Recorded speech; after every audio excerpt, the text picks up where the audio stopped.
Hello বন্ধুরা, বঙ্গরানী চ্যানেলে তোমাদের সবাইকে স্বাগত। আজকে আমি ব্লগটা সকাল থেকেই শুরু করছি। তো অনেক দিন থেকে তোমাদের সাথে ব্লগ শেয়ার করা হয় না, তাই ভাবলাম আজকে সকাল থেকে ব্লগ শেয়ার করব।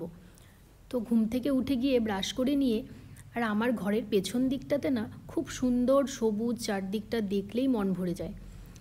ওই যে বাড়িটা দেখতে পাচ্ছ, ওই বাড়িতে একজন বয়স্ক মহিলা আছে, উনি এই গাছগুলোর যত্ন করে। এখানে কিন্তু অনেক ধরনের সবজির গাছ আছে, দেখতেই পাচ্ছ, বেগুন, তারপর হচ্ছে লঙ্কা, এখানে শিম গাছ আছে, আরও অনেক ধরনের গাছ আছে। এই গাছগুলোকে উনি সকাল বিকাল প্রচুর যত্ন করে, আর আমি এখানে দরজা থেকে দাঁড়িয়ে দাঁড়িয়ে দেখি। আর আমার দরজার ঠিক এখানে একটি ওয়াল আছে, ওয়ালটার ওপরে একটি নেটের মতো আছে, সেই নেটটার ওপারেই এই বাগানটা। আর এই গাছটা যে দেখতে পাচ্ছ তোমরা, এটা কিন্তু দুধ কচু পাতা। এই গাছটার থেকেই কিন্তু আমি কালকে পাতা নিয়েছিলাম, আর হচ্ছে তোমাদের সাথে কচু পাতার টক রেসিপিটি শেয়ার করেছিলাম। আর এখানে আমার গাছগুলোকে চলো তোমাদের সাথে শেয়ার করি।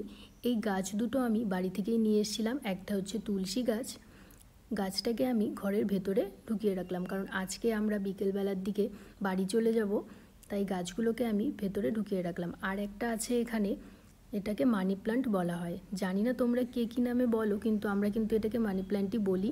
তো এই গাছটাকেও এখন আমি ভেতরে ঢুকিয়ে নেব, কারণ এখানে আমরা 2-3 দিন থাকবো না, আবার 2-3 দিন পরে আসবো। তো ছুটি কালকে আছে, তাই আমরা বাড়ি চলে যাব।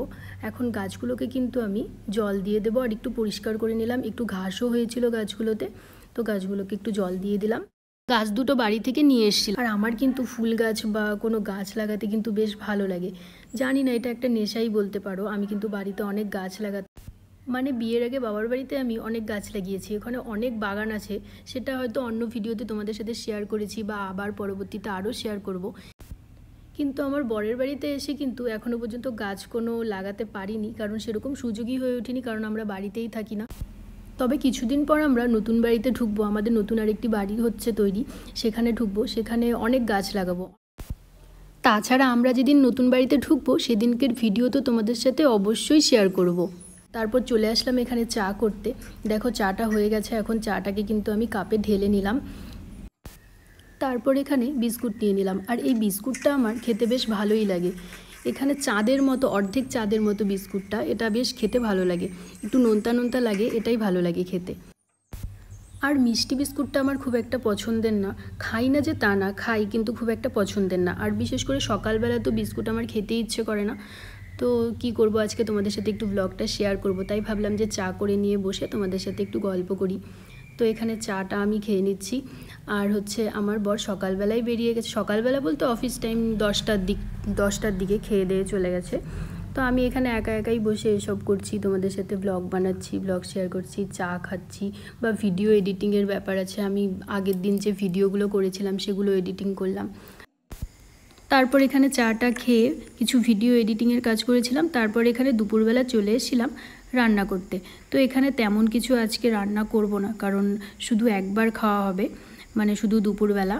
তাই এখানে শুধু আজকে করেছিলাম আলু ভাজা আর মুসুর ডাল, কারণ শুধু দুপুরবেলা খাবো, আর বিকেলবেলা তো আমরা এখান থেকে বেরিয়েই যাব। তারপর রান্নাবান্না করে এখানে টিফিন বক্সগুলোকে গুছিয়ে নিচ্ছিলাম। এই টিফিন বক্সগুলো হচ্ছে আমরা যেদিন ওখান থেকে আসি বাড়ি থেকে, সেদিন দুবেলার জন্যই রান্না করে দিয়ে দেয়। ভাত, রুটি, যা যা সবজি তরকারি সব কিছুই রান্না করে এতে দিয়ে দেয়, কারণ না হলে আমার এখানে এসে আবার রান্না করতে হবে, না হলে কিনে খেতে হবে। তার জন্য উনি সব কিছু সকালবেলা ঘুম থেকে উঠেই রান্না করে দিয়ে দেয়। তো সেগুলোকে আবার আমরা যেদিন যাই এখান থেকে, তো সেদিন আবার ভালো করে প্যাক করে নিয়ে যেতে হয়, কারণ পরের দিন আবার এগুলোকে গুছিয়ে দেবে।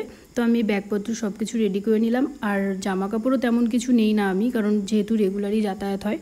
আর তারপর বিকেলবেলা খাওয়া দাওয়া করে স্নান করে রেডি হয়ে গেছিলাম। তো এখন রেডি হয়ে গেছি, আর এখন কিন্তু দুজনে মিলে বেরিয়ে পড়ব। তো আমরা এখন বেরিয়ে গেছি।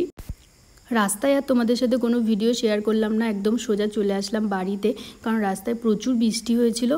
আর এখানে অনেক কিছু বাজারও করেছিলাম, যেহেতু পরের দিন ষষ্ঠী ছিল তার জন্য। আর এটা আমার বিয়ের পর প্রথম ষষ্ঠী, তাই অনেক কিছু বাজার করতে হয়েছিল। আর এত বৃষ্টি ছিল যে তোমাদের সাথে সেই ব্লগটা শেয়ার করতে পারলাম না। তারপরের দিন চলে আসলাম আমার বাবার বাড়িতে, সেখানে সবাই অনেক ষষ্ঠীর অনেক কিছু আয়োজন করেছিল। আমার বম্মা, মা, 2 বৌদি সবাই মিলে অনেক কিছু আয়োজন করেছিল। আর এখানে বাড়ির সবাই বাচ্চারা এখানে একসাথে বসেছিল খেতে। আর এখানে জামাইকে খেতে দিয়েছিল, আর এখানে অনেক কিছুই প্রায় রান্না করেছিল। তো সব কিছু আমার মনেও নেই, কারণ সব কিছু আমি খেতে পারিনি, এত কিছু রান্না করেছিল। জামাই ষষ্ঠীতে সব জামাইদের অনেক শুভেচ্ছা রইল। আর আজকের মতো ভিডিওটা এখানেই শেষ করছি। আর তোমাদের যদি আমার এই ভিডিওটা ভালো লেগে থাকে প্লিজ লাইক, কমেন্ট আর শেয়ার